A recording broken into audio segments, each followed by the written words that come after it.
All right, honors 11 for Thursday. I'm going to keep this short and sweet. Your previous assignment was Evelyn thesis and go. So again, hopefully you just, 8 sentences, no more, no less.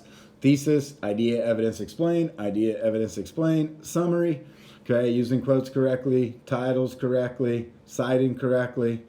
Okay, so we're going to kind of piggyback off of what we saw, some of the themes that we saw in Evelyn. Okay, so obviously she was kind of confronted with a very good opportunity to change her life, especially since we know it hasn't been a great one. She's lost a lot of people. She's in a dead-end job. She's essentially depressed. She has memories of her mother. She's abused by her father, etc., etc., etc. Okay, so today's assignment, I'm giving you a couple of options. All right, I'm going to put this in as a quiz grade because it should be a very easy score. All right, so don't take this too lightly. So option 1, based on the events from the text, tell Evelyn how she should have handled this opportunity better.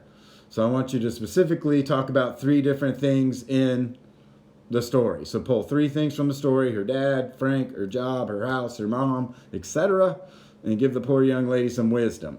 Okay, so half page, double spaced. I don't need any quotes. Just tell me what happened, or tell me what we know about her, right? We ultimately don't know why she didn't decide to go, but we can speculate. Okay, I mean, she's an abused woman. Frank might be lying to her. Who knows? Maybe Frank's going to throw her overboard, right? So just pick 3 things from the story and tell her how she should have maybe handled that better. Okay. Option 2.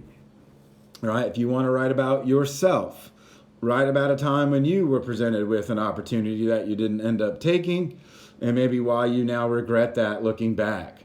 Okay, so maybe you didn't decide to go out for band or a sport, or you didn't take this job, or you bought this car instead of this one. It could be anything. Okay, so I'm leaving it up to you. I'm not asking you to be personal. It's just an option. Okay, if you don't want to write about the story itself. Okay, I thought it'd be nice here. All right. So if you got any questions, let me know. But thought I'd keep it short and sweet here for Thursday's assignment. Okay, see y'all next week. Later.